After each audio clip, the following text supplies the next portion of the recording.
আসসালামু আলাইকুম ওয়া রাহমাতুল্লাহি ওয়া বারাকাতুহু। সবাইকে স্বাগতম জানাচ্ছি ফিল সায়েন্সের আয়োজন ফিজিক্স পিপ কোর্স। ফিজিক্স পিপ কোর্স হচ্ছে একটা MCQ course, MCQ plus concept. অর্থাৎ আমরা টার্গেট নিয়েছি 4 মাসে পুরা ফিজিক্স বই সব চ্যাপ্টারের উপর তোমাদেরকে কনসেপ্ট পড়াবো, প্লাস যত এমসিকিউ ভার্সিটিতে, ইঞ্জিনিয়ারিং বিশ্ববিদ্যালয়গুলোতে, তারপর বোর্ড পরীক্ষায়, মেডিকেলে এসেছে সবগুলো সলভ করিয়ে দেব। তার মানে দেখো, আমাদের ফিজিক্স পিপ কোর্স করার মধ্য দিয়ে তোমার এডমিশন 100% কভার হচ্ছে, তোমার ইন্টারের এমসিকিউ কভার হচ্ছে, তোমার বইয়ের কনসেপ্ট ক্লিয়ার হচ্ছে, খুবই জ্যাদা ফায়দা হে। সেই জন্যই আমরা 4 মাস ধরে ফিজিক্স পিপ কোর্সটা ফ্রিলি রান করব, যাতে বাংলাদেশের সব স্টুডেন্টদের কি হয়, উপকার হয়। সেই ফিজিক্স পিপ কোর্সের আজকে 9 নাম্বার পর্ব। আজকে যেই চ্যাপ্টার পড়াবো তার নাম তাপগতিবিদ্যা, এবং তাপগতিবিদ্যার দ্বিতীয় ক্লাস। প্রত্যেকটা চ্যাপ্টারের উপর 2টা 3টা বা 4টা ক্লাস আমরা নিয়ে থাকি। সেই ধারাবাহিকতায় আজকে তাপগতিবিদ্যার 2 নাম্বার এমসিকিউ ক্লাসে আমরা হাজির হয়েছি। ঠিক আছে, তোমাদের সবাইকে, যারা লাইভ ক্লাসে চলে এসেছি, আসা শুরু করেছি, সবাইকে স্বাগতম জানাচ্ছি আমাদের তাপগতিবিদ্যার 2 নাম্বার এমসিকিউ ক্লাসে। আজকে কি পড়াবেন লিখে রেখেছি। ওকে, সো এখন আমাদের কাজ কী হবে? আমাদের কাজ হবে, দেখো, এই যে পিপ কোর্স, এমসিকিউ সলভিং কোর্স, এটা আমাদের জন্য খুবই দরকার। কারণ কনসেপ্ট পড়াচ্ছি, সামারি আকারে গুছিয়ে দিচ্ছি চ্যাপ্টারটাকে, আবার এমসিকিউ সলভ করাচ্ছি। তাই আমি চাই বাংলাদেশের প্রত্যেকটা স্টুডেন্টের কাছে এই ক্লাসগুলো পৌঁছে যাক। আমি আবার বলছি, বাংলাদেশের সব স্টুডেন্টদের কাছে এই ক্লাসগুলো পৌঁছে যাক। তাই তোমরা যারা লাইভ ক্লাসে চলে এসেছো, খুব দ্রুত বিভিন্ন ফেসবুক গ্রুপে আমাদের লাইভ ক্লাসটা শেয়ার করে দাও। তারপর তোমাদের নিজেদের টাইম লাইনে আজকের লাইভ ক্লাসটা শেয়ার করে দাও, যাতে করে তোমাদের ফ্রেন্ড জানতে পারে তুমি কি শেয়ার করেছো একটা লাইভ ক্লাস, এবং তারা লাইভ ক্লাসটা করতে পারে। তারপর যারা লাইভ ক্লাসে চলে এসেছি, আমরা খুব দ্রুত আমাদের ফ্রেন্ডদেরকে মেনশন করে দিই। আরও একটা কথা বাকি আছে, সেটা হচ্ছে আমাদের উদ্দেশ্য খুবই সৎ। আমাদের উদ্দেশ্য, আমাদের পারপাস খুবই সৎ। আমরা কি চাই? সারা বাংলাদেশের প্রত্যেকটা স্টুডেন্ট ফ্রিতে পুরো একটা ফিজিক্স বই শেষ করুক, কনসেপচুয়ালি এবং এমসিকিউ দিয়ে। সেটা আমরা চাই। আমরা কারা চাই? শুধু আমি নয়, আমার সাথে যারা লাইভ ক্লাস আছে আমরা সবাই চাই। সো আমরা সারা বাংলাদেশের প্রত্যেকটা স্টুডেন্টদের কাছে খুব সহজে ছড়িয়ে দিতে পারি মেসেঞ্জার গ্রুপে শেয়ারের মধ্য দিয়ে। আমরা সবাই মেসেঞ্জারে কানেক্টেড আমাদের ফ্রেন্ডদের সাথে, এবং আমরা সবাই মেসেঞ্জারের বিভিন্ন গ্রুপে আছি, বিভিন্ন কলেজের, স্কুলের, স্যারদের ফ্রেন্ড সার্কেলের গ্রুপ আছি। আমরা যারা লাইভ ক্লাসে আছি, খুব দ্রুত আজকের লাইভ ক্লাসটা, আমি আবার বলছি, আজকের লাইভ ক্লাসের লিঙ্কটা কপি করে মেসেঞ্জার গ্রুপগুলোতে দিয়ে দাও, যাতে করে মেসেঞ্জারের সব স্টুডেন্ট লিঙ্কটা পেয়ে ক্লাস করতে চলে আসে এবং উপকৃত হয়। একটা ক্লাস মিস মানে সব কিছু মিস। ঠিক আছে, ওকে, আবার বলছি, তাপগতিবিদ্যা 2 নাম্বার এমসিকিউ ক্লাস। আজকে জব্বর কিছু টপিক পড়াবো, সিস্টেম, চলক, প্রক্রিয়া, পিভি গ্রাফ, কাচ, গামা, তাপ শক্তি। এর সবগুলো টপিক ইনশাল্লাহ আজকে কভার করার ট্রাই করব। সেই জন্য খুবই ইম্পর্টেন্ট ক্লাস। তাই তোমরা আজকের লাইভ ক্লাসটা যত ফেসবুক গ্রুপে কানেক্টেড আছো শেয়ার করো, নিজের টাইম লাইনে দিয়ে দাও, মেসেঞ্জার গ্রুপে লিঙ্কটা দিয়ে দাও, ফ্রেন্ডদেরকে মেনশন করতে থাকো। এই সবগুলো কাজ যখন তুমি করতে পারবে, আমার অন্তর থেকে তোমার জন্য দোয়া থাকবে। পাশাপাশি তুমি যাদেরকে হেল্প করছো, যারা তোমার শেয়ারের মধ্য দিয়ে, মেনশনের মধ্য দিয়ে ক্লাস করবে, তাদের সবটাও তুমি নিচ্ছ। ঠিক আছে, সো আমরা খুব দ্রুত এই কাজগুলো করে ফেলি। যত ফেসবুক গ্রুপ আছে শেয়ার করতে থাকি। নাম্বার 1, নিজের টাইমলাইনে শেয়ার করতে থাকি। নাম্বার 2, মেসেঞ্জার গ্রুপগুলোতে দিয়ে দিই। নাম্বার 3, এবং সর্বশেষ লাইভ ক্লাস চলাকালীন সময়ে ফ্রেন্ডদের নাম মাথায় আসলে মেনশন করে দিই, যাতে করে তারা ক্লাসে চলে আসে। ওকে, আজকে আমরা শুরু করব তাপগতিবিদ্যার দ্বিতীয় এমসিকিউ ক্লাস। সো সবাই ভালো করে খেয়াল করো। আজকে আলোচনা করব সিস্টেম নিয়ে, চলক নিয়ে, প্রক্রিয়া নিয়ে, পিভি গ্রাফ নিয়ে, কাচ নিয়ে, গামা নিয়ে, তাপ শক্তি নিয়ে। এই প্রত্যেকটা টপিক খুবই ইম্পর্টেন্ট। এই প্রত্যেকটা টপিক আমাদের বইয়ে আছে, আমি সিরিয়ালি নিয়েছি, একদম আমাদের বইয়ে সিরিয়ালি এই সবগুলো টপিক কভার করা হবে। বিগত ক্লাসে তাপগতিবিদ্যার প্রথম পর্বে আমরা দেখেছি তাপমাত্রার স্কেল নিয়ে, তাপমাত্রার স্কেল আমরা পড়েছি। আজকে আমরা পড়ব সিস্টেম, চলক, প্রক্রিয়া, পিভি গ্রাফ, কাচ, গামা, তাপশক্তি। আমার ক্লাস যারা করছো তারা নিশ্চয়ই এডমিশন পরীক্ষার্থী।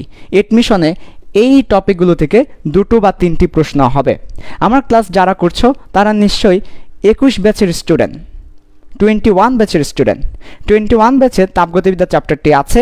এই চ্যাপ্টার থেকে 2টা সিকিউ আসবে, আর 2টা সিকিউ আসবে এই জায়গা হতে, পিভি গ্রাফ, কাচ হতে। আমার স্টুডেন্ট যারা 22 ব্যাচের আছো, তোমরা এইচএসসি 22 ব্যাচে যারা আছো তোমাদের ইতিমধ্যে সরকার অ্যাসাইনমেন্ট দিয়েছে। সেই অ্যাসাইনমেন্টের মধ্যে তাপগতিবিদ্যার অ্যাসাইনমেন্ট ছিল। তাপগতিবিদ্যার অ্যাসাইনমেন্টের মধ্যে গ্রাফ ড্র করতে বলেছিল। তাপগতিবিদ্যার অ্যাসাইনমেন্টের মধ্যে কাজ বের করতে বলেছিল।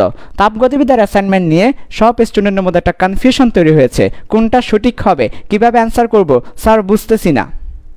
তাহলে বুঝতে পারছি আমরা তাপগতিবিদ্যা চ্যাপ্টার থেকে অ্যাসাইনমেন্টে প্রশ্ন এসেছে আমরা পারি নাই, আমরা ধরতে পারি নাই। কেন? কনসেপ্ট ক্লিয়ার নাই। আজকের ক্লাস করার মাধ্যমে তাপগতিবিদ্যার কনসেপ্ট ক্লিয়ার হবে, ফলে তুমি প্রশ্ন ধরতে পারবে। আজকের ক্লাসটা খুবই ইম্পর্ট্যান্ট। আমরা শুরু করব। ফার্স্ট অফ অল আমার খুবই দুঃখ লাগে একটা ব্যাপার, আগের মতো তোমরা এখন ক্লাসগুলো শেয়ার করো না। ক্লাসে আমি যদি একটা স্বরেও পড়াই, স্বর অ পড়াই, সেটাও তোমাকে লিখে শেয়ার করতে হবে। খুব দুঃখ লাগে 300-400 জন ক্লাস করতো আগে, এখন সেটা করে না। খুব দুঃখ লাগে আগে 100-200 স্টুডেন্ট নোট শেয়ার করতে, এখন সেটা করে না। আমি আবার বলছি তোমাদের যে তোমরা আমাদের একটা নোট শেয়ারিং গ্রুপ আছে, সেই নোট শেয়ারিং গ্রুপে note share by field science একটা গ্রুপ আছে, note share by social science and field science. সেই গ্রুপে তোমরা অবশ্যই নোটগুলো শেয়ার করবে, ঠিক আছে? আমি দেখি আজকেই তোমাদের যারা নোট শেয়ার করবে তাদের জন্য একটা গিফটের ব্যবস্থা করে দিব। সো অবশ্যই প্রতি পিপ কোর্সের নোট তোমরা শেয়ার করবে আগের মতো জোশ নিয়ে। জোশ হারিয়ে ফেললে হবে না, তুমি যতদিন জোশ রাখতে পারবে ততদিন তোমার কাছে ক্লাসগুলো ইফেক্টিভ হবে। তাহলে আমার আজকে মেসেজ কয়টা? 2টা মেসেজ। একটা হচ্ছে তোমরা আগের মতো ক্লাস করো না, শেয়ার করো না, মেনশন করো না, ফ্রেন্ডদেরকে বলো না, খুব দুঃখের ব্যাপার। আরেকটা হচ্ছে তোমরা আগের মতো নোট শেয়ার করো না। এভাবে চেঞ্জ হয়ে গেলে হবে না। আমি কিন্তু আগের মতো ক্লাস নিয়ে যাচ্ছি, আমি চেঞ্জ হয়নি। আমি কিন্তু ঠিক টাইমে ক্লাস নিয়ে যাচ্ছি, শনি সোম বুধ রাত 8টায়। তোমরা চেঞ্জ হয়ে গেলে কিন্তু কষ্ট লাগে, খুব কষ্ট লাগে, ঠিক আছে? সাতদের মনে কষ্ট দেওয়া ভালো না। আমরা অবশ্যই যা পড়াচ্ছি সেটা নোট শেয়ার করে দিব, কতক্ষণ আর লাগে। যা পড়াচ্ছি নোট করে নিব, ছবি তুলে শেয়ার করে দিব। ওকে ভাইয়া, আসো ভালো করে দেখো, ভালো করে। তাপগতিবিদ্যার 2 নম্বর এমসিকিউ ক্লাসে সিস্টেম, চলক, প্রক্রিয়া, পিভি গ্রাফ, কাজ, গামা এবং তাপশক্তি নিয়ে আলোচনা করা হবে। আমরা কনসেপ্ট দেখব এবং এখান থেকে কী কী এমসিকিউ এসেছে বা আসতে পারে সে ব্যাপারগুলো দেখব। তো প্রথমে আসো সিস্টেম। তাহলে একদম প্রথমে যে টপিকটা নিয়ে আমি কভার করব সেটা হচ্ছে সিস্টেম নিয়ে কভার করব। সো আসো সিস্টেম।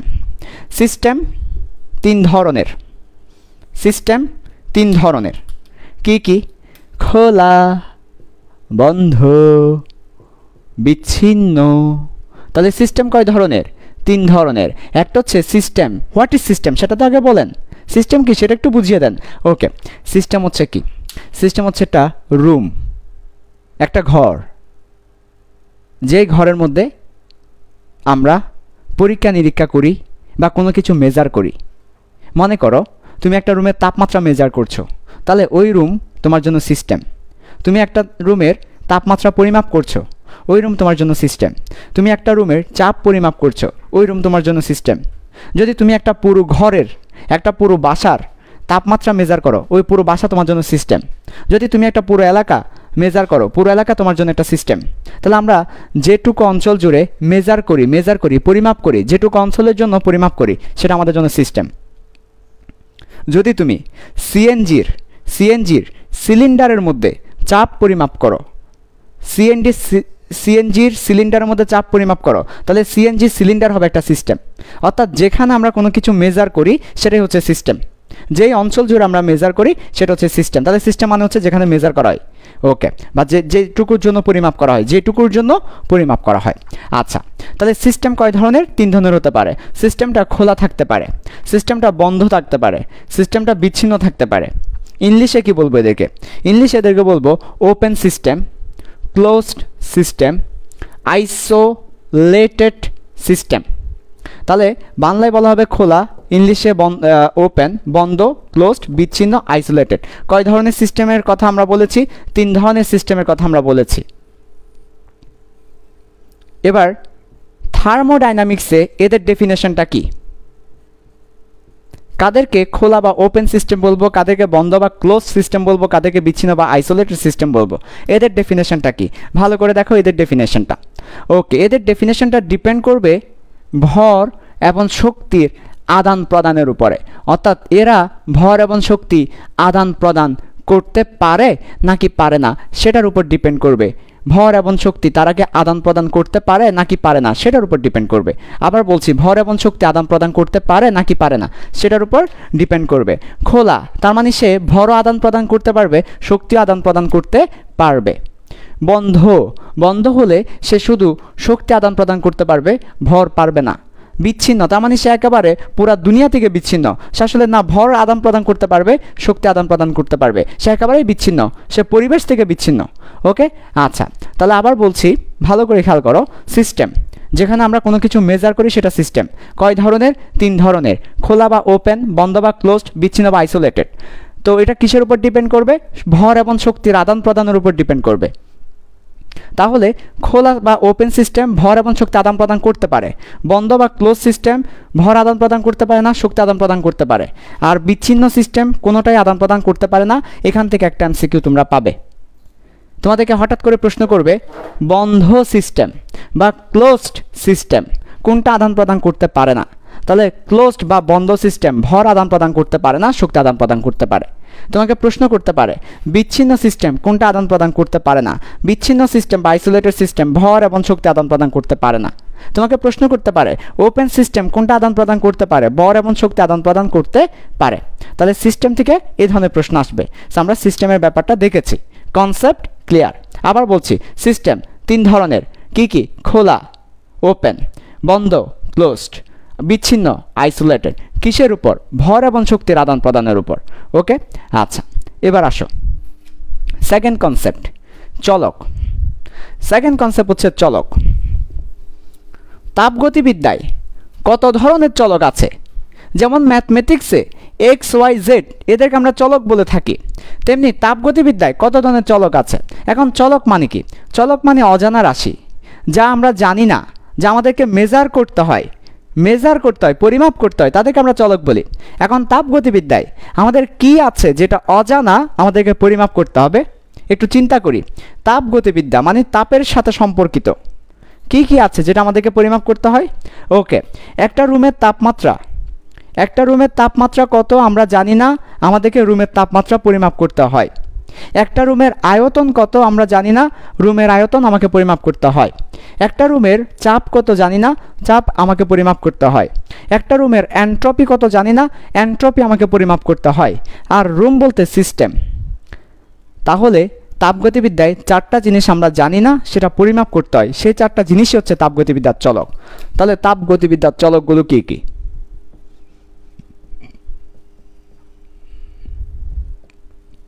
তাপগতিবিদ্যার চলক যেটা আমরা জানি না, পরিমাপ করতে হয়, সেটাই হচ্ছে তাপগতিবিদ্যার চলক।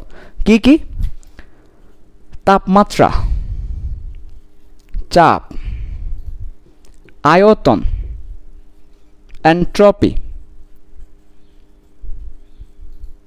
এই হচ্ছে তাপগতিবিদ্যার চলক। তাহলে তাপগতিবিদ্যার চলক কয়টি? 4টি। তাপগতিবিদ্যার অজানা রাশি কয়টি? 4টি। তাপগতিবিদ্যায় কয়টা জিনিস মেজার করতে হয়? 4টি। কি কি? তাপমাত্রা, চাপ, আয়তন, এনট্রপি। তাপমাত্রা, চাপ, আয়তন, এনট্রপি। তাপমাত্রা, চাপ, আয়তন, এনট্রপি, 4টা জিনিস। ওকে, এই 4টা হচ্ছে তাপগতিবিদ্যার চলক। এই চলক থেকে যার জন্ম সে হচ্ছে প্রক্রিয়া। সো চলক থেকে একটা ব্যাপার জন্ম লাভ করবে, সেটা হচ্ছে প্রক্রিয়া। তাহলে চলক আমরা দেখেছি, এবার প্রক্রিয়া দেখব। তাহলে দেখো, যদি আমরা কোনো প্রক্রিয়ায়, এখন প্রশ্ন হচ্ছে ভাইয়া চলক বুঝতে পেরেছি, চলক বলতে অজানা রাশি যেটা মেজার করতে হয়, কোনো একটা রুমে যেটা জানা নাই পরিমাপ করতে হয়। প্রক্রিয়া ব্যাপারটা কি? প্রক্রিয়া ব্যাপারটা কি? ওকে, প্রক্রিয়া বলতে one state to another state, this is call process. বাংলায় প্রক্রিয়া। ওয়ান স্টেট বলতে এক অবস্থা হতে অন্য অবস্থা, দিস ইজ কল প্রক্রিয়া। তাহলে একটা অবস্থা হতে অন্য অবস্থায় রূপান্তর, এটাকে বলা হচ্ছে প্রক্রিয়া। একটা অবস্থা হতে অন্য অবস্থায় রূপান্তর, এটাকে বলা হচ্ছে প্রক্রিয়া। একটা অবস্থাতে অন্য অবস্থায় রূপান্তর, এটাকে বলছি প্রক্রিয়া। যেমন ফর এক্সাম্পল, আমার মনে করে একটা রুম ছিল, আয়তন ছোট, এই রুমটাকে বড় করেছি, তাহলে একটা পরিবর্তন হলো। একটা অবস্থা হতে অন্য অবস্থায় গেল, দিস ইজ কল প্রক্রিয়া। তাহলে একটা অবস্থা হতে অন্য অবস্থায় যাওয়া, এটাকে বলা হচ্ছে প্রক্রিয়া। আমার কাছে আইস ছিল, ওয়াটার হলো, একটা অবস্থা হতে অন্য অবস্থায় গিয়েছে, আইস থেকে water, this is call process বা প্রক্রিয়া। তাহলে একটা অবস্থা হতে আরেকটা অবস্থায় যাওয়া, সেটাকে আমরা বলছি প্রসেস বা প্রক্রিয়া। তার মানে প্রসেস বা প্রক্রিয়া মানে এক কথায় রূপান্তর হওয়া, চেঞ্জ হওয়া, পরিবর্তন হওয়া। পরিবর্তন চেঞ্জ বা রূপান্তরকে প্রক্রিয়া বলছি। এখন চলক থেকে প্রক্রিয়ার জন্ম লাভ হবে কিভাবে দেখো।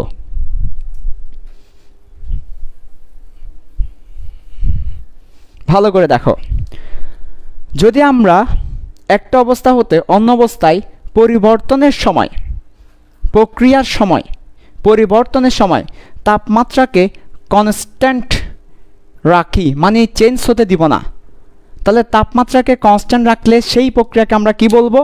তাপমাত্রাকে কনস্ট্যান্ট রাখবো, আর বাকি সব চেঞ্জ হতে পারবে, চাপ চেঞ্জ হতে পারবে, আয়তন চেঞ্জ হতে পারবে, এনট্রপি চেঞ্জ হতে পারবে, বাট তাপমাত্রা চেঞ্জ হতে পারবে না। তাহলে একটা অবস্থা হতে অন্য অবস্থায় যাব, তাপমাত্রা চেঞ্জ হতে পারবে না। মনে করো আমি একটা অবস্থায় আছি, আমি এখন অন্য অবস্থায় গেলাম, কিন্তু তাপমাত্রা চেঞ্জ হতে দিলাম না, অন্য অবস্থায় চলে এসেছি, তাপমাত্রা চেঞ্জ হতে দিলাম না। তাহলে এই যে একটা অবস্থা হতে অন্য অবস্থায় গিয়েছি, পরিবর্তন, তাপমাত্রা চেঞ্জ হতে আমি দিই নাই, তাহলে এই প্রক্রিয়াকে বলবো তাপমাত্রাকে কনস্ট্যান্ট রাখলে, তাপমাত্রাকে যদি আমরা কনস্ট্যান্ট রাখি তাহলে ওই প্রক্রিয়াকে আমরা বলবো সমতাপমাত্রা প্রক্রিয়া।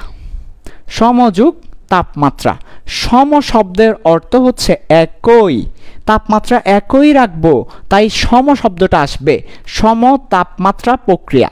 তাপমাত্রার আরেকটা শব্দ হচ্ছে উষ্ণতা,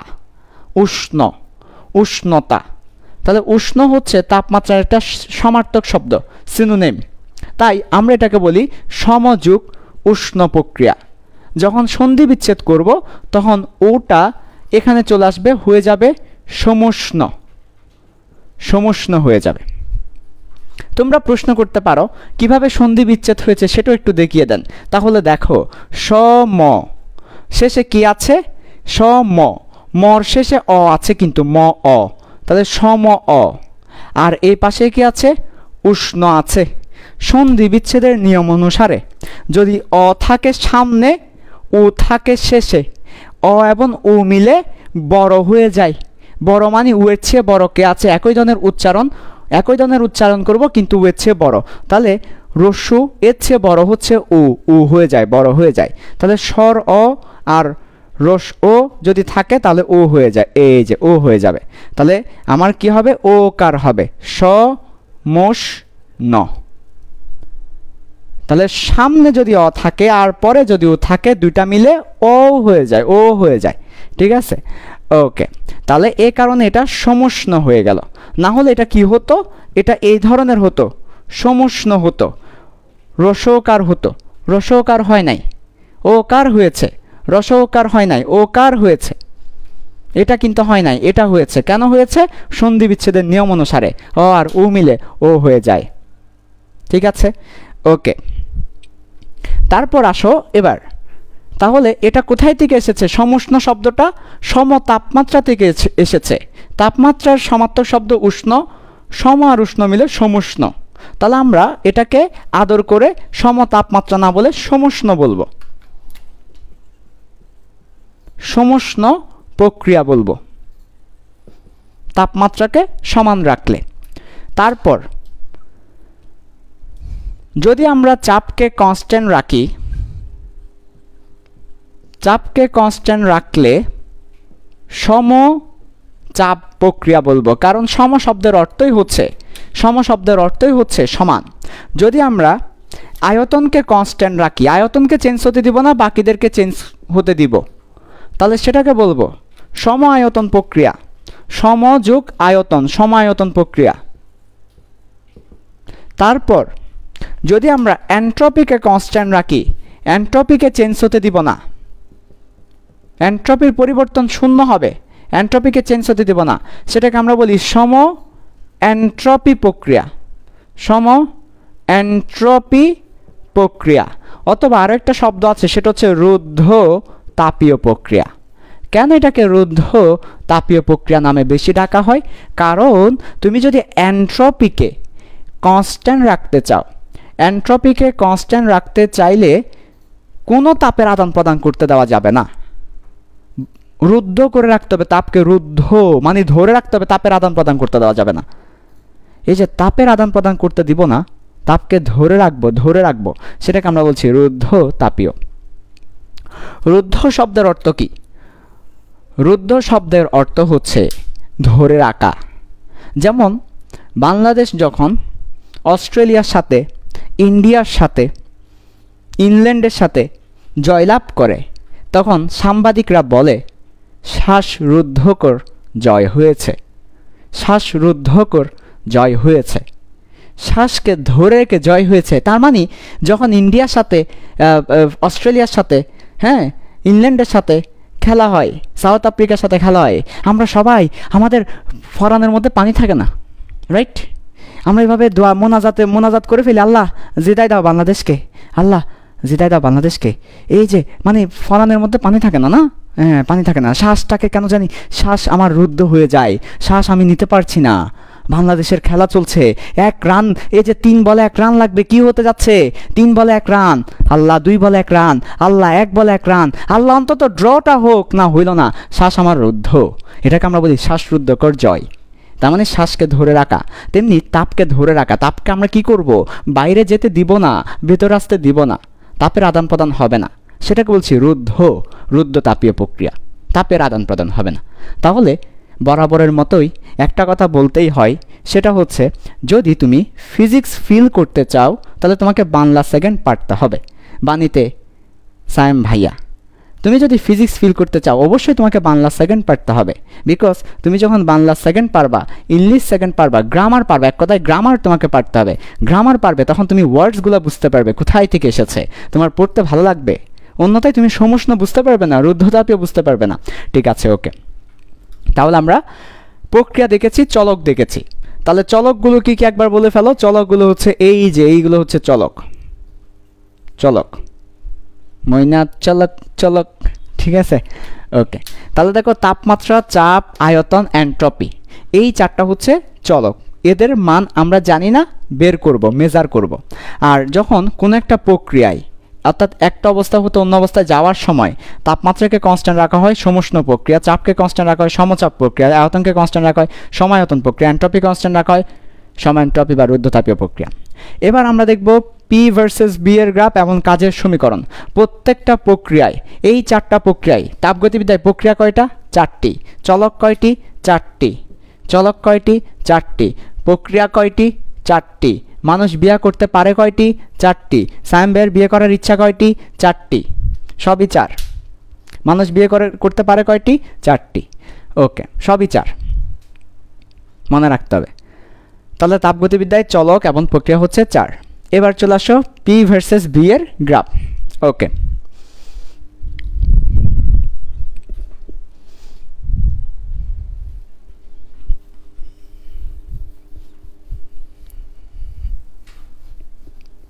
প্রত্যেকটা প্রক্রিয়ায় পি ভার্সেস বি এর গ্রাফটা দেখব, সাথে কাজের সমীকরণটা দেখব এমসিকিউ স্টাইলে। আমরা কিন্তু শুধু এমসিকিউ পড়াই তাও না, কনসেপ্টও পড়িয়ে দিই। কনসেপ্টের মধ্য থেকে এমসিকিউগুলো হয়ে যায়।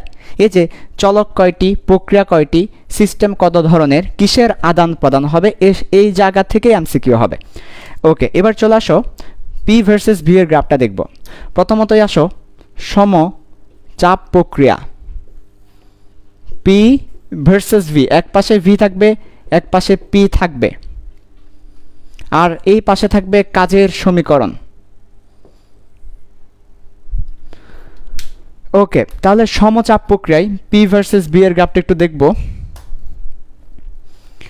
তাহলে চাপ সমান, তার মানে চাপ বরাবর কোনো পরিবর্তন হবে না, চাপের মান যত ছিল ততই থাকবে, চাপের মান পরিবর্তন হবে না। তাহলে কে চেঞ্জ হবে? আয়তন চেঞ্জ হবে, আয়তন চেঞ্জ হচ্ছে, আয়তন চেঞ্জ হচ্ছে, চাপের কোনো পরিবর্তন হবে না। তাহলে এটা হচ্ছে পি ভার্সেস বি এর গ্রাফ সমচাপ প্রক্রিয়ায়।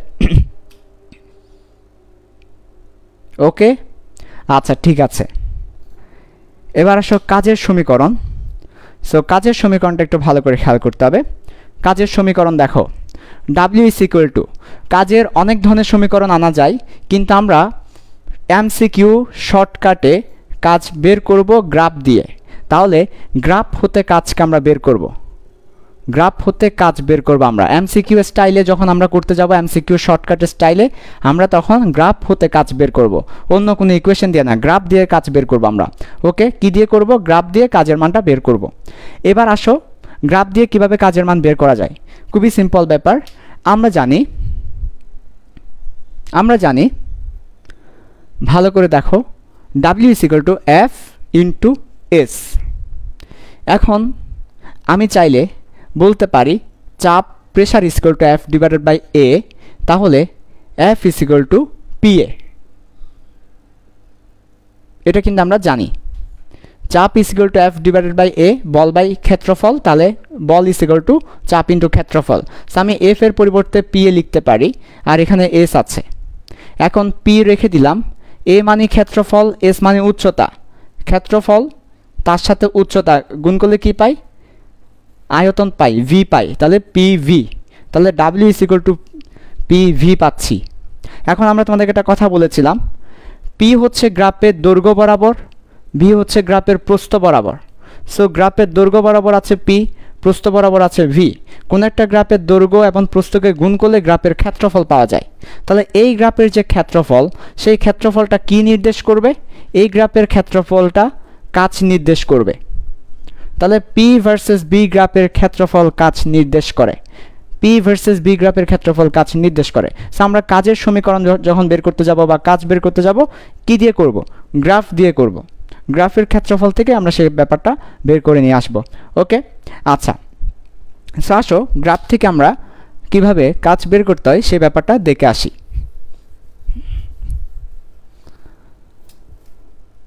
ওকে, তাহলে দেখো এই হচ্ছে আমার গ্রাফ। সো আমরা গ্রাফটা সবসময় গ্রাফ নেওয়ার একটা সিস্টেম আছে। গ্রাফ নেওয়ার সিস্টেম হচ্ছে যে দৈর্ঘ্য গুণ প্রস্থ, অথবা আমরা বলতে পারি যে এক্স এক্সিসের সাথে আবদ্ধ ক্ষেত্রটা নিব। এই যে এক্স এক্সিসের সাথে আবদ্ধ ক্ষেত্র, এটা হচ্ছে আমার গ্রাফের ক্ষেত্রফল। ওকে, আচ্ছা, তো দেখো তাহলে এক পাশে আছে আমার পি, সো আমরা পি কে বসাবো। আরেক পাশে হচ্ছে আমার আয়তনের পরিবর্তন হচ্ছে, পি তো চেঞ্জ হয়নি, আয়তনের পরিবর্তন হচ্ছে। আমরা যদি এই পয়েন্টটাকে বলি ভি ইনিশিয়াল, আর এই পয়েন্টটাকে যেখানে শেষ হবে সেটাকে যদি বলি বি ফাইনাল, যেখানে শেষ হবে, তাহলে কি কতটুকু পরিবর্তন হয়েছে বলো তো? আমার পরিবর্তনটা হয়েছে কত? শেষ মাইনাস আদি, তার মানে V final minus V initial, অর্থাৎ পি ডেল ভি। এটাই হচ্ছে কাজের সমীকরণ সমচাপ প্রক্রিয়ায়, আয়তন থেকে এনেছি। আবার দেখো এই যে এইটুকুর মান কত? V final minus V initial, এইটুকুর মান।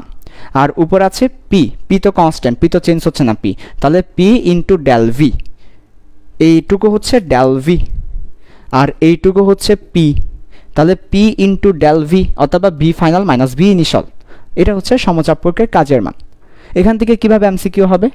তোমাকে এখানে 10 প্যাসকেল বলে দিবে, তোমাকে ভি ইনিশিয়াল দিয়ে দিবে, বি ফাইনাল দিয়ে দিবে, ভি ইনিশিয়াল 1, বি ফাইনাল মনে করো 3, তারপর বলবে কাজের মান বের করো। সো তুমি দেখতে পাচ্ছ এখানে কত আছে? এখানে হচ্ছে পার্থক্য 2, বি ফাইনাল বি ইনিশিয়াল পার্থক্য হচ্ছে 2, আর এখানে আছে 10 প্যাসকেল 10, তাহলে পি এর মান বসাবা 10, ডেল ভি এর মান বসাবে 2, তাহলে 20 জুল হবে কাজের মান, 20 জুল হবে কাজের মান। এভাবে গ্রাফ হতে এরিয়া বের করবো, অর্থাৎ এই গ্রাফের এরিয়াটাই হবে কাজের মান, এই গ্রাফের এরিয়াটাই হবে কাজের মান। ওকে, আচ্ছা, সমচাপ প্রক্রিয়ায় কাজের মান একবার সামারি দিচ্ছি, ভালো করে খেয়াল করো। সমচাপ, চাপটা কনস্ট্যান্ট থাকবে, এই হচ্ছে গ্রাফটা, কাজের মান কনস্ট্যান্ট, এই হচ্ছে গ্রাফ। পরীক্ষায় এমসিকিউতে গ্রাফ জিজ্ঞেস করবে, তখন তুমি চাপটাকে কনস্ট্যান্ট রাখবে, চাপটাকে উপরে নিচে উঠতে দিবে না, যেখানে আছে চাপ সেখানে থাকবে, চাপ উপরে উঠবে না, নিচে নামবে না। এরপর কাজের সমীকরণ বের করতে বলবে, কাজের সমীকরণ হচ্ছে ক্ষেত্রফল, এই ক্ষেত্রফলের মানটাই হবে কাজের মান। তো ক্ষেত্রফল মানে কি? P into del V, P into del V মানে কি? P into V final minus V initial. সেভাবে করে কাজের মানটা বের করব। এবার চলে আসো সম আয়তন প্রক্রিয়া। সম আয়তন প্রক্রিয়া ভালো করে খেয়াল করো, এমসিকিউতে গ্রাফ হতে এবং কাজের মান হতে প্রশ্ন আসে। তোমাদের অ্যাসাইনমেন্টও কিন্তু গ্রাফ হতে প্রশ্ন এসেছে, কাজের মান হতে প্রশ্ন এসেছে। সম আয়তন প্রক্রিয়া যখন বলবে তখন মনে রাখবে গ্রাফটা কেমন হবে দেখো।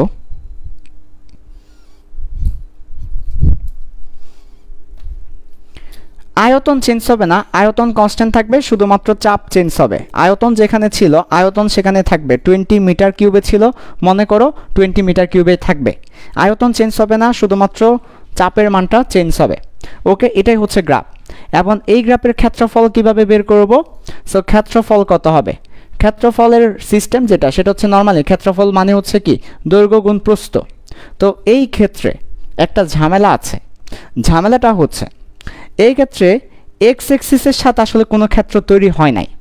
তো আমরা একটা বেসিক তোমাদেরকে কখনো বলি নাই, বাট আজকে বলছি। সেটা হচ্ছে বেসিক্যালি কাজ বের করতে হলে যে সমীকরণটা আমরা পাই সেটা হচ্ছে এফ ডি এক্স। এটা হচ্ছে কাজের মূল সমীকরণ, যেটা ফিজিক্সে তোমাদেরকে পড়ানো হয়েছে। ফিজিক্সের চ্যাপ্টার 4 কাজ ক্ষমতা শক্তি চ্যাপ্টার তোমাদেরকে পড়িয়েছিলাম। কাজ বলতে বোঝায় বল এবং ক্ষুদ্র সরণকে ইন্টিগ্রেশন করা। তো এখানে ডিএক্স এর পরিচয় হচ্ছে এক্স এক্সিস বলতে পারো এটাকে, এক্স এক্সিসের একটা অংশ। তাহলে এক্স এক্সিসের অংশ হচ্ছে ডিএক্স, আর এফ হচ্ছে ফাংশন। তাহলে কোনো একটা ফাংশন বা রেখা এক্স এক্সিসের সাথে যেই ক্ষেত্র তৈরি করে সেটাই হচ্ছে আসলে ক্ষেত্রফল। এক্স এক্সিসের সাথে যদি কেউ কোনো ক্ষেত্র তৈরি না করে সেটা ক্ষেত্রফল হবে না।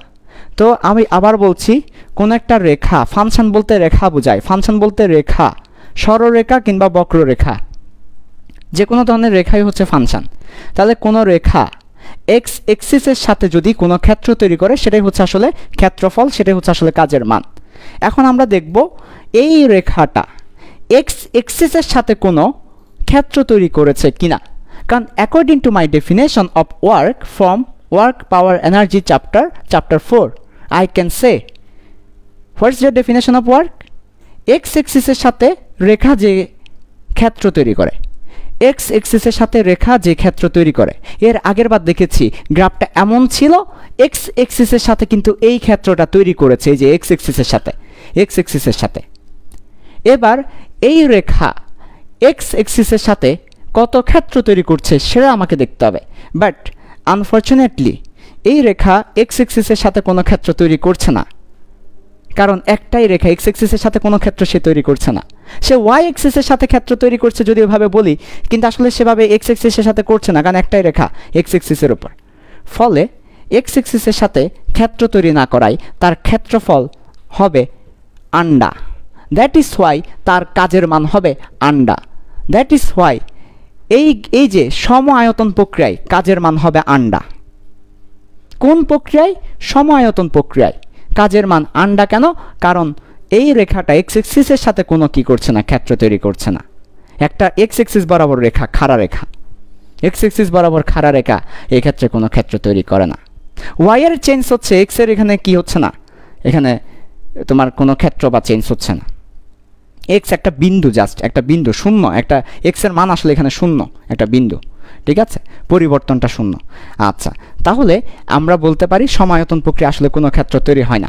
আবার কেউ যদি অন্যভাবে বলতে চায় তাহলে সে বলতে পারে W is equal to P del V. এখানে ভি এর পরিবর্তন হচ্ছে না, তাই পি ইন্টু শূন্য, সুতরাং শূন্য। ভি এর পরিবর্তন হচ্ছে না বলে শূন্য, এটা সূত্র দিয়ে বলতে পারে। আর ক্ষেত্রফল দিয়ে বললে এক্স এক্সিসের সাথে কোনো ক্ষেত্র তৈরি করে নাই সে, তাহলে শূন্য হবে। তাহলে এই ধরনের যত গ্রাফ আছে তারা সবাই শূন্য ক্ষেত্রফল তৈরি করে, ঠিক আছে। আচ্ছা, এটা অনেক বড় একটা বেসিক যে এক্স এক্সিসের সাথে কিন্তু তাকে কি করতে হবে, এক্স এক্সিসের সাথে তাকে ক্ষেত্রটা তৈরি করতে হবে, না হলে হবে না। যেমন যদি আমার এমন হইতো গ্রাফটা একটু স্লাইডলি বাঁকা হতো, গ্রাফটা এইটুকু হতো, সেই ক্ষেত্রে আমরা এই যে এক্স এক্সিসের সাথে সে যেটা তৈরি করেছে সেটা হচ্ছে আমার ক্ষেত্রফল ডাব্লিউ হতো, যদি এইভাবে বাঁকা হতো গ্রাফটি। বাট গ্রাফ তো বাঁকা না, গ্রাফ একদম স্ট্রেট সোজা, ফলে সে আসলে কোনো ক্ষেত্র তৈরি করেনি, ফলে কাজ হবে না, ঠিক আছে। যারা physics first paper second paper enroll করো নাই, ভর্তি হও নাই, ভর্তি হয়ে যেতে পারো। বেসিকের খেলা চলে ওইসব ব্যাচে, অনেক বেসিক, প্রচুর বেসিক থাকে। এক একটা চ্যাপ্টারের উপরে প্রায় 30 ঘন্টার ভিডিও থাকে, 30টা লেকচার থাকে এক একটা চ্যাপ্টারের উপরে। প্রত্যেকটা লেকচার একবার চিন্তা করো, একটা চ্যাপ্টারকে একবার টানা টানা বানায় ফেলা হয়, ঠিক আছে। যাই হোক, তাহলে সমায়তন প্রক্রিয়া আমার শেষ। এবার হচ্ছে সমষ্ণ প্রক্রিয়া। সমষ্ণ প্রক্রিয়া এবার ভালো করে খেয়াল করো। সমষ্ণ প্রক্রিয়া খুবই ইম্পর্টেন্ট। খুবই ইম্পর্টেন্ট পরীক্ষার জন্য সমুষ্ণ প্রক্রিয়া। ভালো করে খেয়াল করব সমুষ্ণ প্রক্রিয়া। আমরা একটা সূত্র আছে, বয়েলের সূত্র বলা হয় চ্যাপ্টার 10। আমি জানি না তোমরা আসলে চ্যাপ্টার 10 পড়েছো কিনা। বয়েলের সূত্র বলা হয় সূত্রটাকে। সূত্রটা হচ্ছে পি সমানুপাতিক 1/v যখন টি কনস্ট্যান্ট থাকে। পি সমানুপাতিক 1/v যখন কে কনস্ট্যান্ট থাকে, তাপমাত্রা কনস্ট্যান্ট থাকে। বয়েলের সূত্র বলা হয় এটা। কেমিস্ট্রি বইও আছে, ফিজিক্স বইও আছে। আচ্ছা, তাহলে আমরা দেখতে পাচ্ছি সমুষ্ণ প্রক্রিয়ায় টি কনস্ট্যান্ট থাকে, আর টি কনস্ট্যান্ট থাকলে পি এর সাথে বি ব্যস্তানুপাতিক হয়। আমরা এই ব্যাপারটাকে ফিল করতে পারি। কোনো একটা বস্তুকে তুমি চাপ দাও, সে সংকুচিত হয়ে যায়। তাহলে চাপ বেশি দিলে আয়তন কমে যায়, ব্যস্তানুপাতিক সম্পর্ক। শর্ত কি? তাপমাত্রা কনস্ট্যান্ট থাকতে হবে। আমরা সমুষ্ণ প্রক্রিয়ায় পি ভার্সেস বি এর গ্রাফটা পাচ্ছি কেমন দেখো, ব্যস্তানুপাতিক গ্রাফ।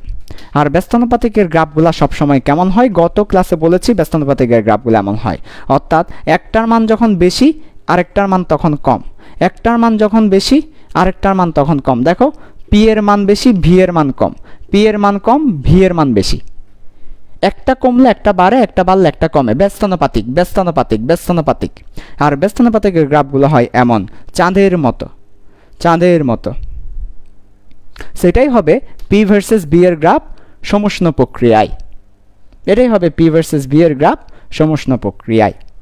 এবার চলে আসো, কাজের সমীকরণ বলবো। কাজের সমীকরণ হচ্ছে ক্ষেত্রফল দিয়ে করতে হবে, কিন্তু এটা বক্ররেখা থাকলে ক্ষেত্রফল কিভাবে বের করব? ওকে, বক্ররেখা থাকলে ক্ষেত্রফল বের করব ইন্টিগ্রেশন দিয়ে। বক্ররেখা থাকলে ক্ষেত্রফল হবে ইন্টিগ্রেশন দিয়ে। বক্ররেখা থাকলে ক্ষেত্রফল হবে ইন্টিগ্রেশন। তাহলে W = P del V বা dV বলতে পারো। এটাই হচ্ছে P এবং dV এর ইন্টিগ্রেশন। এখান থেকে আসলে কাজের মানটা বের হবে। পরবর্তীতে আমরা P এর জায়গায় আমাদের সূত্র বসিয়ে আমরা ফাইনালি যে সূত্রটা পাই nRT ln V final / V initial, এটাই হয় সমুষ্ণ প্রক্রিয়ায় কাজের সমীকরণ। এটার প্রমাণটা আমরা নরমালি ডিটেলস বেছে দিই, MCQ ব্যাচে শুধু সূত্র দেখাই। তাহলে W = nRT ln V final / V initial। যেহেতু আমার বক্ররেখা, আমি কি বের করতে পারবো না? ক্ষেত্রফল বের করতে পারবো না। সো বক্ররেখা থাকলে ক্ষেত্রফল বের করা যাবে না। সেই ক্ষেত্রে তোমাকে ইন্টিগ্রেশন করে একটা ফর্মুলা বের করতে হবে, ফর্মুলা দিয়ে কাজ বের করতে হবে। সো ফর্মুলা দিয়ে কাজ বের করলাম nRT ln V final / V initial। আচ্ছা, এরপরে চলে যাব রুদ্ধতাপীয় প্রক্রিয়ায়। রুদ্ধতাপীয় প্রক্রিয়ায় ভালো করে খেয়াল করো। তারপর আমরা কিছু ম্যাথ করাবো MCQ শর্টকাট দিয়ে। আগে কনসেপ্ট ক্লিয়ার করতে হবে, কারণ অনেকের কনসেপ্টগুলো ক্লিয়ার নাই। কনসেপ্ট ক্লিয়ার না থাকলে কিন্তু ঝামেলা আছে, কনসেপ্ট তাই ক্লিয়ার করে ফেলতে হবে। তাহলে এবার আসো রুদ্ধতাপীয় প্রক্রিয়া।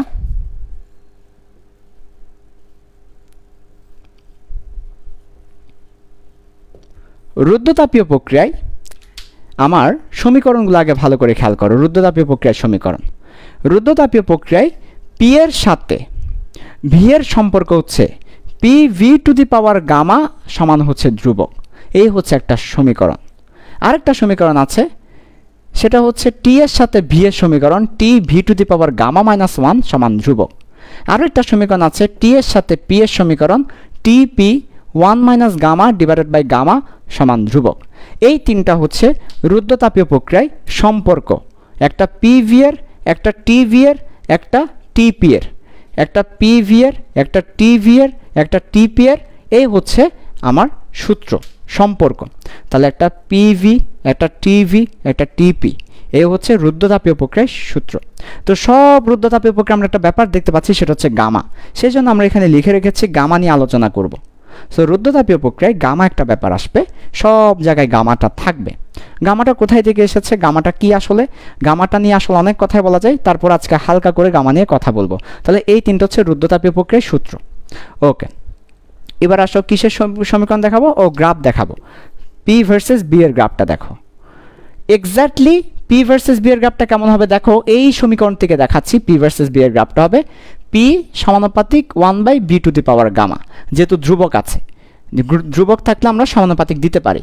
P সমানুপাতিক 1/V⁻⁻। তাহলে এটা কেমন গ্রাফ হবে আসলে ব্যস্তানুপাতিকের গ্রাফ, পি ব্যস্তানুপাতিক V to the power gamma. তো ব্যস্তানুপাতিকের গ্রাফগুলো এমন হয়, বাট গামা আছে, গামা থাকার কারণে এটা একটু স্ট্রিপ হবে, খাড়া হবে, বেশি খাড়া হবে, তাহলে এটা একদম খাড়াভাবে নামবে, একদম খাড়া।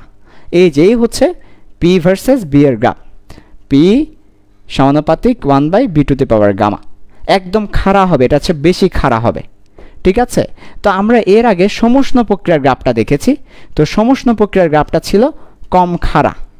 তো একটা পরীক্ষায় প্রশ্ন হয় সমুষ্ণ গ্রাফের চেয়ে রুদ্ধতাপীয় গ্রাফ অথবা সমুষ্ণ রেখার চেয়ে রুদ্ধতাপীয় রেখা কত গুণ বেশি খাড়া? উত্তর হচ্ছে গামা গুণ বেশি খাড়া। কত গুণ? গামা গুণ। কত গুণ? গামা গুণ। গামা গুণ বেশি খাড়া হবে, এটা হচ্ছে এটা গামা গুণ বেশি খাড়া হবে। গামার একটা মান থাকবে, হতে পারে গামার মান 1.4, হতে পারে 1.67, হতে পারে 1.33, বাট গামার একটা মান থাকবে, গামার একটা কি থাকবে? মান থাকবে। সো কত গুণ বেশি খাড়া? গামা গুণ বেশি খাড়া হবে সমুষ্ণ রেখার চেয়ে রুদ্ধতাপীয় রেখা। কেন গামা গুণ বেশি খাড়া সেটারও প্রমাণ আছে, বাট আমাদের প্রমাণ দিতে গেলে তো সময় লেগে যাবে, তাই এমসিকিউতে জেনে রাখি, পরীক্ষা আসবে সমুষ্ণ রেখার চেয়ে রুদ্ধতাপীয় রেখা কত গুণ বেশি খাড়া? গামা গুণ বেশি খাড়া। এবার চলে আসো, গ্রাফটা ক্লিয়ার হলো আমাদের। কাজের সমীকরণ, তো কাজের সমীকরণ খেয়াল করো ভালো করে। রুদ্ধতাপীয় প্রক্রিয়ার কাজের সমীকরণ হচ্ছে প্রথমে একটা মাইনাস দিয়ে দিব, উপরে এনআরটি দিব, নিচে গামা মাইনাস 1 দিব, তারপর এখানে দিব কি ভালো করে খেয়াল করো, P final V final minus P initial V initial. NR T হবে না, দুঃখিত, টিটা হবে না, টিটা বাদ যাবে। এনআর মাইনাস দিব সামনে, NR gamma minus 1 P final V final minus P initial V initial. এটা তোমাদের বই আছে, সূত্রটা একটু দেখে নিবে। আর ভুলও হইতে পারে, আমি আসলে ঠিক মনে নাই আমার, মাইনাস গামা মাইনাস 1 হবে না, 1 মাইনাস গামা হবে, তোমরা একটু দেখে নিও। ঠিক আছে, এই সূত্রটা একটু তোমরা দেখে নিও, তোমাদের বই আছে রুদ্ধতাপীয় প্রক্রিয়ার সূত্র। আচ্ছা, তো আমাদের সূত্র রিভিউটা শেষ, মোটামুটি দেখলাম। গামা নিয়ে একটু কথা বলবো, গামা নিয়ে কথা বলার পরে তাপশক্তির কিছু অঙ্ক করাবো। তাহলে আসে এবার গামা নিয়ে একটু কথা বলবো। সো গামা কি?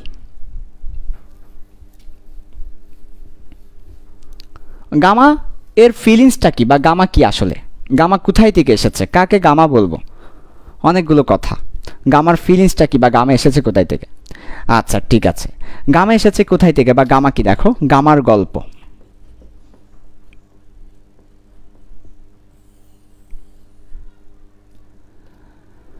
ওকে, গামা এসেছে, মনে করো কোন একটা গ্যাস আছে,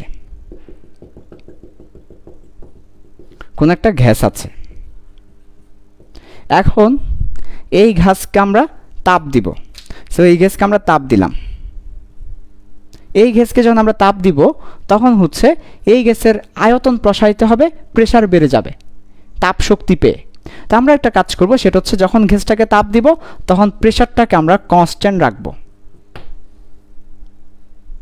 তো প্রেসারটাকে যখন কনস্ট্যান্ট রাখবো তখন এটা একটা তাপ ধারণ করে রাখবে, একটা তাপ ধরে রাখবে, যেটাকে আমরা বলি তাপ ধারণ ক্ষমতা, হিট ক্যাপাসিটি। তো প্রেসারটাকে কনস্ট্যান্ট রাখলে সে কি পরিমাণ তাপ ধরে রাখতে পারে সেটাকে বলবো সিপি। সি মানে হচ্ছে ক্যাপাসিটি, পি মানে হচ্ছে প্রেসার কনস্ট্যান্ট বোঝাচ্ছি, পি নিচে দিচ্ছি, পি দিয়ে বোঝাচ্ছি প্রেসার কনস্ট্যান্ট। তাহলে একটা গ্যাসকে হিট দিব প্রেসার কনস্ট্যান্ট রেখে, সেটা সিপি। অ্যাগেইন আবার আমরা সেই গ্যাসটাকে হিট দিব, আবার সেই গ্যাসকে হিট দিব, এবার কিন্তু ভলিউমকে কনস্ট্যান্ট রেখে, ভলিউমকে কনস্ট্যান্ট রেখে। সো এবার যেটা সে তাপ ধরে রাখতে পারবে সেটাকে বলবো সিভি। এই যে প্রেসার কনস্ট্যান্ট রাখলে সে কেমন তাপ ধরে রাখতে পারে, আর ভলিউম কনস্ট্যান্ট রাখলে প্রেসার বাড়তে দিব, ভলিউম কনস্ট্যান্ট রাখলে সে কেমন তাপ ধরে রাখতে পারে, এই দুটার যে অনুপাত সেটাই হচ্ছে আসলে গামা। তাহলে প্রেসার কনস্ট্যান্ট রাখলে সে কেমন তাপ ধারণ করতে পারে, আর ভলিউম কনস্ট্যান্ট রাখলে সে কেমন তাপ ধারণ করতে পারে, সেটা হচ্ছে আসলে গামা। গামা মানে সিপি বাই সিবি। আচ্ছা, অন্য একটা সমীকরণ আছে গামার।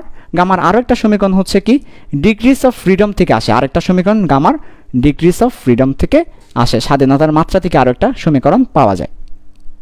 তো ডিগ্রিজ অফ ফ্রিডম কি বোঝায়? ডিগ্রিজ অফ ফ্রিডম বোঝায় অণুর স্ট্রাকচার, অণুর স্ট্রাকচার। যেহেতু ডিগ্রিজ অফ ফ্রিডম থেকে গামা আসে, তাই আমরা বলতে পারি গামা অণুর স্ট্রাকচার বোঝায়। একটা গামার পরিচয় হচ্ছে সিপি এবং সিবি এর অনুপাত, গামার আরেকটা পরিচয় হচ্ছে ডিগ্রিজ অফ ফ্রিডম থেকে আসে সমীকরণটা, তো এটা হচ্ছে অণুর স্ট্রাকচার বোঝায়। ঠিক আছে, সূত্রটা আমি লিখে দিচ্ছি, gamma is equal to 1 plus 2/f, খুবই চমৎকার সূত্র। 1 + 2 1, তারপর 2, তারপর f, 1 2 f 1 2 f, তাহলে gamma is equal to 1 + 2/f। তাহলে ডিক্রিজ অফ ফ্রিডম বা স্বাধীনতার মাত্রা হতে গামা আসে, ডিক্রিজ অফ ফ্রিডম বা স্বাধীনতার মাত্রা হতে গামা আসে। ঠিক আছে, তাহলে গামা দ্বারা অণুর স্ট্রাকচার বোঝায়। এই যে এখানে যে ভিন্ন হচ্ছে, সিপি এবং সিবি যে ভিন্ন হচ্ছে কিসের কারণে? অণুর স্ট্রাকচারের কারণে ভিন্ন হয়। তাহলে গামা বিশেষ করে অণুর স্ট্রাকচার বোঝায়। তো রুদ্ধতাপীয় প্রক্রিয়ার ক্ষেত্রে সে আসে কেন? রুদ্ধতাপীয় প্রক্রিয়ায় ইকুয়েশন বের করতে গিয়ে এই জিনিসটা চলে আসে। রুদ্ধতাপীয় প্রক্রিয়ায় যখন আমরা ইকুয়েশন বের করতে যাই, সিপি এবং সিবি এর অনুপাত চলে আসে একটা জায়গায়, ওই পয়েন্ট থেকে আসলে আমরা সেটাকে গামা লিখি। তাই রুদ্ধতাপীয় প্রক্রিয়ায় সব জায়গায় গামা চলে আসে, কারণ রুদ্ধতাপীয় প্রক্রিয়া ইকুয়েশন এক জায়গায় এটা আসে, পরে এটাকে রিপ্লেস করি গামা দিয়ে। বেসিক্যালি গামা অণুর স্ট্রাকচার বোঝায়। ওকে, আচ্ছা, এবার আসো গামার 3টা মান আছে যেটা এমসিকিউতে আসবে। আমরা জানি আমাদের গ্যাস সমূহ একটা পরমাণু দিয়ে গঠিত হতে পারে, একটা পরমাণু দিয়ে গ্যাস হতে পারে, 2টা পরমাণু দিয়ে গ্যাস হতে পারে, 3টা পরমাণু দিয়ে গ্যাস হতে পারে। যেমন মনে করো হিলিয়াম, নিয়ন, আর্গন, নিষ্ক্রিয় গ্যাস, তারা হচ্ছে একটা পরমাণু দিয়েই গঠিত। সো তাদেরকে আমরা বলি এক পরমাণু, তাদেরকে আমরা বলি এক পরমাণু। আর তাদের ক্ষেত্রে গামার মান কত? তাদের ক্ষেত্রে গামার মান হচ্ছে 1.67। তারপরে দ্বিপরমাণু কিভাবে 2টা পরমাণু নিয়ে গঠিত হতে পারে? যেমন oxygen, O2, hydrogen, H2, nitrogen, N2। Nitrogen কিন্তু সিঙ্গেল থাকে না, N2 আকারে থাকে। অক্সিজেন সিঙ্গেল থাকে না, O2 আকারে থাকে। তো দ্বিপরমাণু হলে তখন গামার মান 1.4। আর যদি 3 পরমাণু হয়, 3টা পরমাণু মিলে হয়, তখন গামার মান কত? তখন গামার মান হচ্ছে 1.33। ঠিক আছে, সে একটু দেখবা আমার মানগুলা ঠিক তাও একটু দেখে নিবা আর কি, সবসময় একটু কনফিউজ থাকি। যদি কখনো কোনো মান ভুল হয় তাহলে তোমরা যেটা সঠিক ওইটা নিয়ে নিবে। তাহলে হচ্ছে এক পরমাণু, দ্বিপরমাণু, ত্রিপরমাণু গামার মানগুলা লিখে দিয়েছি। এই হচ্ছে গামার মান। তো পরীক্ষা এমসিকিউতে তোমাকে সবসময় জিজ্ঞেস করবে অক্সিজেনের গামার মান কত। অক্সিজেনের গামার মান, অক্সিজেন দ্বিপরমাণু, গামার মান হবে 1.4। তোমাকে প্রশ্ন করবে হিলিয়ামের গামার মান কত? হিলিয়াম এক পরমাণু, হিলিয়ামের গামার মান এত। ওজোন গ্যাসের গামার মান কত? 3টা পরমাণু মিলে 3টা অক্সিজেন মিলে ওজন হয়েছে 3 পরমাণু, গামার মান 1.33। তাহলে 3 পরমাণু হলে 1.33, দ্বিপরমাণু হলে 1.4, এক পরমাণু হলে 1.67 গামার মানটা। ঠিক আছে, আচ্ছা, কোথায় থেকে এসেছে? এটা ডিক্রিজ অফ ফ্রিডম থেকে এসেছে। এই যে এই সমীকরণ থেকে বের করতে পারো। ঠিক আছে, আচ্ছা, তো মোটামুটি আমরা গামার মানগুলো দেখলাম, ভালো কথা। এবার চলে আসো আমাদের সর্বশেষ তাপশক্তি। এখন আমরা দেখব তাপশক্তি, এবং তাপশক্তি থেকে 2টা অঙ্ক আছে যেটা খুবই ফেমাস অঙ্ক। এই 2টা ফেমাস অঙ্ক করিয়ে আজকের ক্লাসটা মোটামুটি শেষ করব। আজকে যদি আমরা থিওরি পড়াইছি, আজকে ম্যাথ করাইনি বা এমসিকিউ করাইনি, কনসেপ্ট আজকে ক্লিয়ার করেছি। আমরা আগেই বলেছি আমাদের কোর্সটা হচ্ছে কনসেপ্ট প্লাস এমসিকিউ। আজকের ক্লাসে যেহেতু কনসেপ্ট পড়িয়েছি, আগামী ক্লাসে ওই কনসেপ্ট আর পড়াবো না, সরাসরি ওই কনসেপ্ট থেকে ম্যাথগুলো করাবো। আজকের ক্লাসে কনসেপ্ট না পড়ালে আগামী ক্লাস আটকে যেতে, সেই জন্য কনসেপ্টগুলো আগে ক্লিয়ার করে রেখেছি। এবার আসো দুটো ম্যাথ করাবো তাপশক্তির কনসেপ্ট দিয়ে। ওকে, আচ্ছা, তাহলে তাপশক্তির কনসেপ্ট দিয়ে দুটো ম্যাথ করাবো, ভালো করে খেয়াল করো। ফার্স্ট অফ অল, তাপশক্তি মেজার করা হয় 2টা এককে। তাপশক্তির একক কয়টা? 2টা। প্রথমেই এই ব্যাপারটা জানতে হবে, তাপশক্তি মেজার করা হয় 2টা এককে। আবার বলছি, তাপশক্তিকে মেজার করা হয় 2টা একক দিয়ে। একটা হচ্ছে জুল দিয়ে, তাপশক্তিকে মেজার করা হয় জুল দিয়ে। আরেকটা হচ্ছে ক্যালোরি দিয়ে। 2টাই তাপশক্তির একক, একটা জুল আর একটা ক্যালোরি। এখন 2টার মধ্যে সম্পর্ক কি সেটা তোমাকে জানতে হবে। ক্যালোরি থাকলেই তুমি সেটাকে 4.2 দ্বারা গুণ করে জুলে নিয়ে আসবে। এটা হচ্ছে তোমার 1 নাম্বার নৈতিক দায়িত্ব। পরীক্ষার প্রশ্নে ক্যালোরি দেখতে পেয়েছো, সাথে সাথে 4.2 দ্বারা গুণ করে সেটাকে জুলের মধ্যে নিয়ে আসো। তুমি ক্যালোরি দেখতে পেয়েছো, 4.2 দ্বারা গুণ করে জুলে নিয়ে আসতে হবে। এটা তোমার ফরজে আইন ফিজিক্সের জগতে। ঠিক আছে, সো তাপশক্তি 2টা এককে পরিমাপ করা হয়, একটা জুল এককে, একটা ক্যালোরি এককে। যদি কখনো ক্যালোরি থাকে 1 calorie is equal two 4.2 joule, তাহলে তোমাকে অবশ্যই সেটাকে কোথায় নিয়ে আসতে হবে? জুলে নিয়ে আসতে হবে। এমসিকিউতে প্রশ্ন করে 1 ক্যালোরি মানে কত জুল? উত্তর হচ্ছে 4.2। অনেক সময় উল্টো প্রশ্ন করে 1 জুল সমান কত ক্যালোরি? উল্টো প্রশ্ন হয়ে যেতে পারে 1 জুল সমান কত ক্যালোরি? 1 জুল সমান 1/4.2 ক্যালোরি। এবার তোমার ক্যালকুলেটর ইউজ করে তুমি বের করতে পারো, অথবা তুমি এমনিই বের করতে পারো 0.24 ক্যালোরি। যদি তোমাকে বলো 1 জুল সমান কত ক্যালোরি, উত্তর হচ্ছে 0.24 ক্যালোরি। ঠিক আছে, এরপরে এবার আমরা দেখব তাপশক্তির সাথে। আচ্ছা, তাপশক্তির আরও একটা মেজারমেন্ট আছে। এবার আসলে তাপশক্তি পরিমাপের সূত্র কয়টা, তাও দুইটা। তাপশক্তি পরিমাপ করব দুইভাবে। তাপশক্তি পরিমাপ করব দুইভাবে। একটা হচ্ছে তাপের পরিবর্তন হলে একভাবে মেজার করব, সরি তাপমাত্রার পরিবর্তন হলে একভাবে মেজার করব, তাপমাত্রার পরিবর্তন হলে, আরেকটা হচ্ছে না হলে।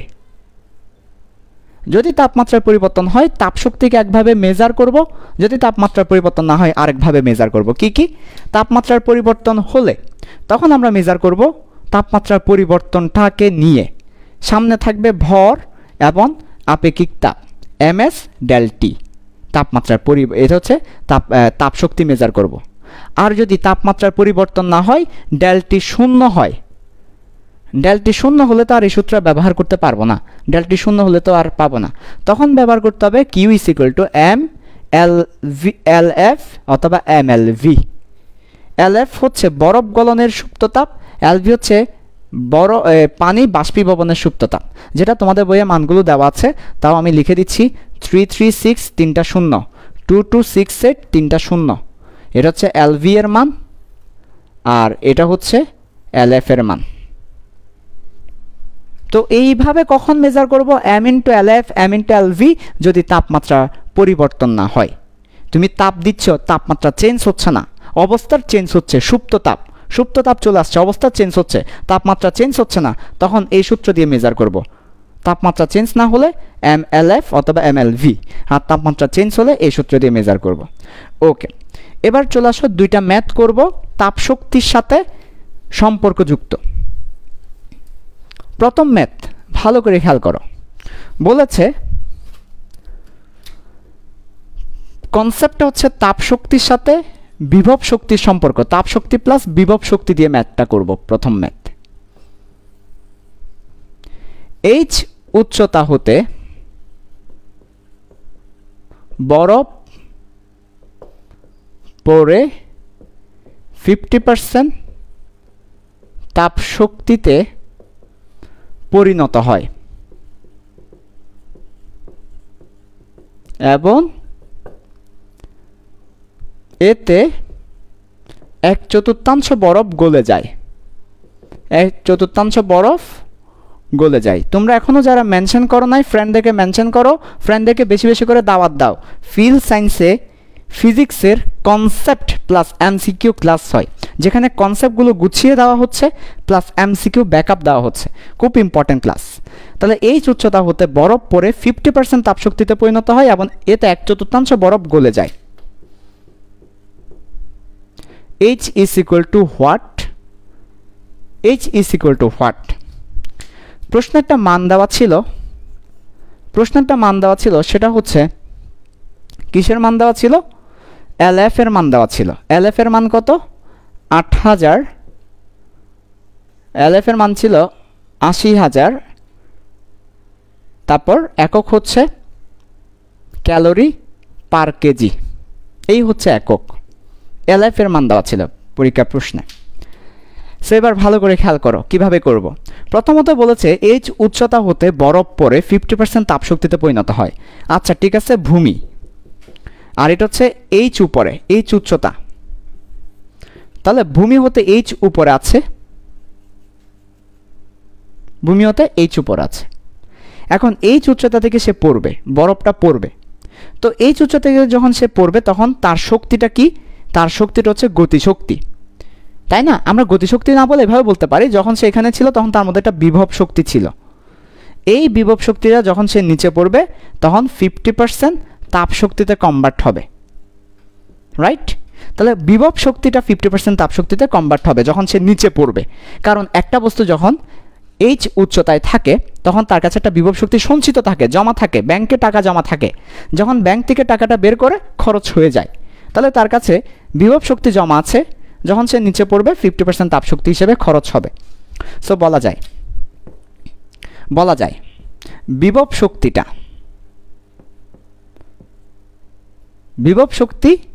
50% তাপশক্তিতে পরিণত হলো। তাহলে বিভব শক্তি এর 50%, তাপ শক্তিতে পরিণত হয়েছে, পুরোটা না। 50% তাপ শক্তি হবে না, তাহলে পুরোটা না। আমাকে বলেছে 50% তাপ শক্তিতে পরিণত হয় কার? ওই বিভব শক্তিটার 50%, আর 50% দিয়ে তো সে নিচে পড়ছে, গতিশক্তিতে পরিণত হয়েছে। শুধু তাপ শক্তিতে পরিণত হলে তো হবে না, সবই যদি তাপ শক্তিতে পরিণত হয় তাহলে তো হবে না।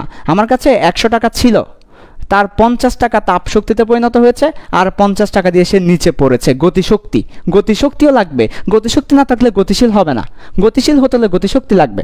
তাহলে বিভব শক্তির 50% তাপ শক্তি হয়েছে, আর বাকি 50% গতিশক্তি হয়েছে। ওই গতিশক্তি দিয়ে নিচে পড়েছে, আর তাপ শক্তি দিয়ে বরফ গলে গিয়েছে। তাহলে বিভব শক্তির 50% তাপ শক্তিতে পরিণত হয়েছে। তাহলে 50% of EP is equal to Q. Q মানে তাপ শক্তি, ইপি মানে বিভব শক্তি। 50% বিভব শক্তি সমান তাপ শক্তি। 50% মানে হাফ। কেন? খুবই সিম্পল ব্যাপার ভাই। 50% মানে হাফ, এটা খুবই সিম্পল ব্যাপার ভাই। 50/100। পার্সেন্ট মানে কি রে? পার্সেন্ট মানে কি 100 দ্বারা ভাগ। তাহলে 50/100 মানে হাফ। তাহলে 50% মানে আসলে 50% মানে আসলে অর্ধেক। তাহলে হাফ। ইপি মানে কি রে? mgh।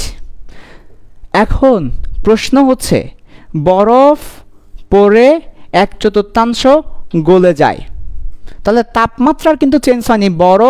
বরফ আছে, 0 ডিগ্রি বরফ, 0 ডিগ্রি বরফ আছে, শুধুমাত্র গলে যায়। গলে গেলে তাপমাত্রার পরিবর্তন হয়নি, তখন করতে হবে mLF দিয়ে। তাহলে 1/4 mgh is equal two mLF। না না না না না না না, 1/4 বরফ গলছে বলছে, পুরো বরফ গলে নাই, পুরো বরফ কিন্তু গলে নাই, 1/4 গলে গিয়েছে। তার মানে m/4, বিকজ বরফ যদি 10 কেজি হয়, তার 1/4 গলেছে, 10 কেজি/4, এতটুকু অংশ গলেছে, পুরোটা গলে নাই। তাহলে আমরা শক্তি ওই যে কতটুকু নিব, যতটুকু গলেছে সেটা নিব, বাকিটা তো আগের মতো আছে, সেটা নিয়ে আমাদের মাথা ব্যথা নাই। এই শক্তি দিয়ে সে 1/4 গলেছে, তাহলে m/4 হবে। এবার উভয় পক্ষ থেকে m কেটে দিব, তারপরে LF এর মান দেওয়া আছে। আগেই বলেছি, ক্যালোরি দেখলে তোমার নৈতিক দায়িত্ব হবে, তোমার নৈতিক কাজ হবে 4.2 দ্বারা গুণ করে সেটাকে জুলে নিয়ে যাওয়া। কারণ আমরা সব কিছু হিসেব করি SI এককে, ক্যালোরি কিন্তু SI একক না, জুল হচ্ছে SI একক, ফলে সব কিছুকে SI এককে রাখতে হবে। তাই আমাদের নৈতিক দায়িত্ব হবে সেটাকে জুলে নিয়ে যাওয়া। তাহলে ফাইনালে আমরা পাচ্ছি H ইজ ইকুয়াল টু 2 4, এরপর নিচে G, উপরে হচ্ছে LF। তাহলে আমরা পাচ্ছি 80,000 ইন্টু 4.2 ডিভাইডেড বাই 2 ইন্টু 9.8, এইটাই হচ্ছে এইচ এর মান। তাহলে 4.2 দ্বারা 80,000কে গুণ করে জুলে নিতে হবে, তারপর হচ্ছে আমাদের কি করতে হবে, তারপর হচ্ছে এখানে গুণ করে দিতে হবে, এটাকে জুলে নিব, তারপর বাকিগুলা এই যে যা আছে বাকি গুণ করে এইচ এর মানটা বের করব। তাহলে এই অঙ্কের ইম্পর্টেন্ট পার্ট কোনগুলো? এই অঙ্কে ইম্পর্টেন্ট পার্ট 50% ইপি, এরপর 1/4 বরফ গলাতে m/4, এরপর 4.2 দ্বারা গুণ করে ঝুলে নেওয়া, এসব হচ্ছে এই অঙ্কের ইম্পর্টেন্ট পার্ট। ঠিক আছে? আচ্ছা, লাস্ট ম্যাথ, এই চ্যাপ্টারে সর্বশেষ ম্যাথ। যদি অনেক দেরি হয়ে গিয়েছে আজকে, তারপরও যেহেতু একটা কনসেপ্ট ধরেছি, শেষ না করে গেলে হবে না। লাস্ট ম্যাথ হচ্ছে তাপশক্তি প্লাস গতিশক্তি। বিভব শক্তি দিয়ে অঙ্ক দেখেছি, এবার গতিশক্তি দিয়ে অঙ্ক দেখব। যারা তুলতে পারো নাই তারা ক্লাস শেষে একটু রেকর্ড দেখে তুলে নিবে, অথবা তোমাদের বইয়ে ইসাক স্যারের বইয়ে যাবে। ইসাক স্যারের বইয়ে যাওয়ার পরে ইসাক স্যারের বইয়ের গাণিতিক উদাহরণের 4 নাম্বার ম্যাথটা হচ্ছে এটা। এখন যেটা করাইছি সেটা ইসাক স্যারের বইয়ে পাবে। এখন যেটা করাচ্ছি সেটাও ইসাক স্যারের বই আছে। গতিশক্তি, গতিশক্তির সাথে তাপশক্তির সম্পর্ক দেখো, একদম সহজ ব্যাপার। বলছে আমাকে একটা বুলেট নিক্ষেপের পর যেখানে আঘাত করেছে, বুলেট যেখানে আঘাত করেছে তার তাপমাত্রা অর্থাৎ গরম হয়ে গেছে, সেটা কতটুকু গরম হয়েছে? তাপমাত্রা 1.2 ডিগ্রি সেলসিয়াস বৃদ্ধি পেয়েছে। এতটুকুই প্রশ্ন। কত বেগে আঘাত করেছে, কত বেগে আঘাত করেছে, এটা হচ্ছে প্রশ্ন। তাহলে একটা বুলেট যখন আমাদের শরীরে প্রবেশ করে, আমাদের শরীর গরম হয়ে যায়, ওই জায়গাটা গরম হয়ে যায়। শক্তির কারণে গরম হয়ে যায়। তো এই ব্যাপারটা আসলে কেমন জানো? একটা বুলেট যাচ্ছে গতিশক্তি কে দিয়ে, যখন সে কোথাও আঘাত করে তখন এই গতিশক্তিটা তাপ শক্তিতে পরিণত হয়। শক্তির রূপান্তর, শক্তি এক রূপ হতে অন্য রূপে রূপান্তর হয়। ভালোবাসা যেমন সকিনার কাছ থেকে জরিনার কাছে, জরিনার কাছ থেকে মকলেসের কাছে চলে যায়, এভাবে করে শক্তিও ছলনাময়ী, শক্তিও কি নয় ভালো নয়, শক্তিও ছলনাময়ী একজনের কাছে হতে অন্যজনের কাছে চলে যায়।